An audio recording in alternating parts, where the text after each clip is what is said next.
शिवसेनेमध्ये होतो, ते वेगळ्या शिवसेनेमध्ये होते, तरी जे रिलेशन आम्ही ठेवायला पाहिजे त्या पद्धतीने आम्ही रिलेशन ठेवून होतो. शेवटी प्रत्येकाला काही ना काही अडचणी होतात आणि अडचणीच्या काळामध्ये कोण कामास येतो हे प्रत्यक्षरित्या विजय माने असेल, घोडेकर असेल, सुजयराव असेल यांनी या ठिकाणी सांगितले असेल. खरं पाहिलं तर नव्या मुंबईतली शिवसेना म्हणजे एक ताकदवान शिवसेना. आज आम्हाला अभिमान आहे की आम्ही अशा मुख्यमंत्र्यांच्या हाताखाली काम करतो की जो मुख्यमंत्री दिवस रात्र 24 तास काम करत असतो. सर्व सरकारांवरती त्याची नजर असते. कुठलीही छोटी मोठी कामं असली तरी वर्षावर गेलो तरी कधी ना नसते. अनेक लोक आले तर त्यांना भेटू द्या, त्याची काय काम आहे विचारपूस केल्याशिवाय साहेब कधी कोणाला परत पाठवत नाही. मुख्यमंत्री ज्या पद्धतीने अगोदर आमचे नेते होते शिंदेसाहेब त्याच पद्धतीने आज मुख्यमंत्री झाले तरी आमच्यावरती सर्वांवरती त्यांचं लक्ष. खरं पाहिलं तर आज विजय माने, घोडेकर ही सर्व गँग आल्यानंतर, सुजयराव ही आल्यानंतर एक प्रकारे बेलापूरमध्ये आमची ताकदच वाढली, नव्या मुंबईची आमची ताकद वाढली. खरं हर माणसाचे हे कार्यकर्ते, कारण यांना मी जवळून पाहिले. ज्यावेळेस अश्विनी नाईकाचा प्रकार असेल, नंतर वेगवेगळे प्रकार असतील. अश्विनी नाईकाच्या वेळेस विजय मानेकडे लाखो रुपये त्याला देत होते. स्वतःच्या महापौर बंगल्यावर विजय माने स्वतः तिथं होता.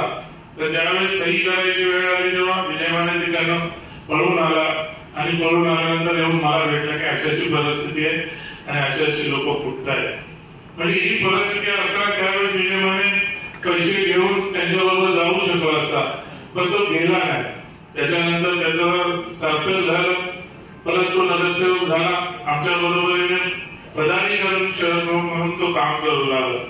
घोडेकरची पण तीच परिस्थिती होती, पण घोडेकरला 1 वर्षासाठी विरोधी पक्ष नेते पद मिळाले.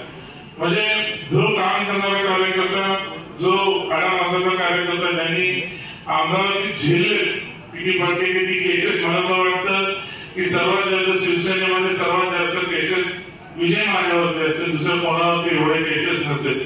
कुठे काही प्रकार असेल तर विजय माने पुढे, बोलायला पुढे, मारामारी करायला पुढे, कचरा घेऊन टाकायला पुढे, सर्वच गोष्टीला विजय माने पुढे असायचा. बाकीच्या काही गोष्टी मी सांगत नाही, पण सर्व गोष्टीमध्ये विजय माने आमचा पुढे असणारच. आणि तो तसा तो जीवा भावाचा तो आमचा कार्यकर्ता आमचा. आणि कधी आम्ही त्याच्यापासून कधी दुजावलो नाही, कधी आम्ही लांब गेलो नाही. आणि आम्ही त्याला सांगत होतो की ही सर्वजण मंडळी बोलत होते, आम्हाला प्रवेश करायचे, नाकासाहेबांच्या संपर्कामध्ये होते, कधी मला भेटत होते.